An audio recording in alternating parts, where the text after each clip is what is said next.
பிருகத் பராசர ஹோரா சாஸ்திரா, சாராவளி போன்ற நூல்களின் அடிப்படையிலே என்னுடைய அந்த விளக்கங்கள் எவ்வாறு ஒரு பாவக அதிபதி மற்ற பாவகங்களில் இருப்பதால் எவ்வாறு பலன்களை செய்வார் என்பதை பற்றி இதை பார்க்கவிருக்கிறோம். இதை தனித்தனி பாவக அதிபதிகளுக்கென்று தனித்தனியாகவே நான் உங்களுக்கு விளக்கமாக குறிப்பிடுவதன் அவசியத்தை நான் குறிப்பிட வலியுறுத்த விரும்புகிறேன். இதை நிதானமாக பொறுமையாக ஒன்றுக்கு பலமுறை கேட்டு நீங்கள் தெளிவு பெற வேண்டும். அந்த அடிப்படையிலே லக்ன அதிபதியை பற்றி நாம் இந்த ஆடியோவில் பார்க்கவிருக்கிறோம். லக்ன அதிபதி ஒவ்வொரு ஜாதகத்திலும் எந்த இடத்தில் வேண்டுமானாலும் இருக்கலாம்.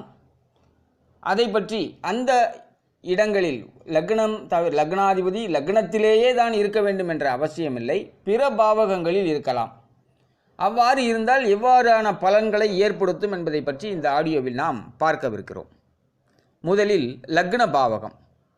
லக்ன பாவகம் என்பது ஒரு மனிதனுடைய ரூபம், நிறம், அடையாளங்கள், அவருடைய வெற்றி, அவருடைய ஆயுள், ஆரோக்கியம், நல்ல பெயர், புகழ் பெறுவது, அவருடைய வெற்றி, செயல்பாடுகள், இவை எல்லாவற்றையும் லக்னத்தை கொண்டு நாம் முடிவு பண்ண வேண்டும்.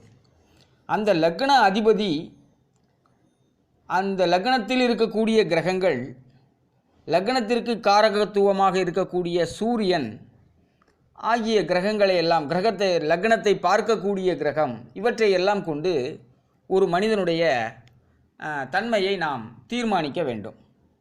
அதை பற்றி பராசர ஹோரா என்ன சொல்கிறது, சாராவளி என்ன சொல்கிறது என்பதை பற்றியெல்லாம் தான் நாம் விளக்கப் போகிறேன்.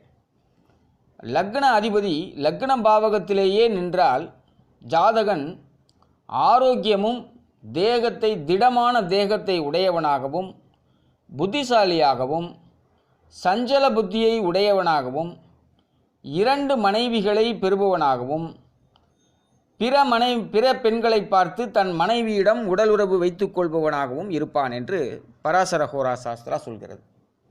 இதில் பார்த்தீர்கள் என்று சொன்னால் 2 விதமான பலன்களையும் கொடுத்திருப்பார்கள். அதை நாம் எவ்வாறு எடுத்துக்கொள்வது என்பது அந்த குறிப்பிட்ட லக்னத்தை பொறுத்தவரை மாற்றம் பெறக்கூடியதாகவும் இருக்கும். நன்றாக தெரிந்து கொள்ள வேண்டும். எந்த இடத்தில் சாதகம், எந்த இடத்தில் பாதகம் என்பதை நாம் தெரிந்து கொள்ள வேண்டியது மிக முக்கியம்.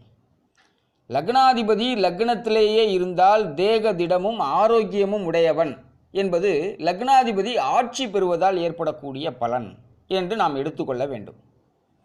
ஒரு லக்ன அதிபதி லக்னத்திலேயே ஆட்சி பெற்றால் லக்னம் வலுவாக இருக்கிறது, அவருடைய ஆயுள் தீர்க்க ஆயுள் உடையவராக இருப்பார், நல்ல பெயர் புகழை பெறக்கூடியவராக இருப்பார். இதில் பார்த்தீங்கன்னு சொன்னால் சஞ்சல புத்தி உடையவனாக என்று குறிப்பிடுகிறார். சஞ்சல புத்தி என்றால் இது எல்லா லக்னத்துக்கும் பொருந்தாது. அதை ஒவ்வொரு லக்னத்திற்காக நாம் பயன்படுத்தும் பொழுது, அப்ளை பண்ணும்போது பார்க்கக்கூடிய விஷயமாக அது இருக்கிறது. இப்போது டூயல் சைன் என்று சொல்லக்கூடிய மிதுனம், கன்னி, தனுசு, மீனம் ஆகிய லக்னங்களில் பிறந்தவர்களுக்கு சஞ்சல புத்தி என்பது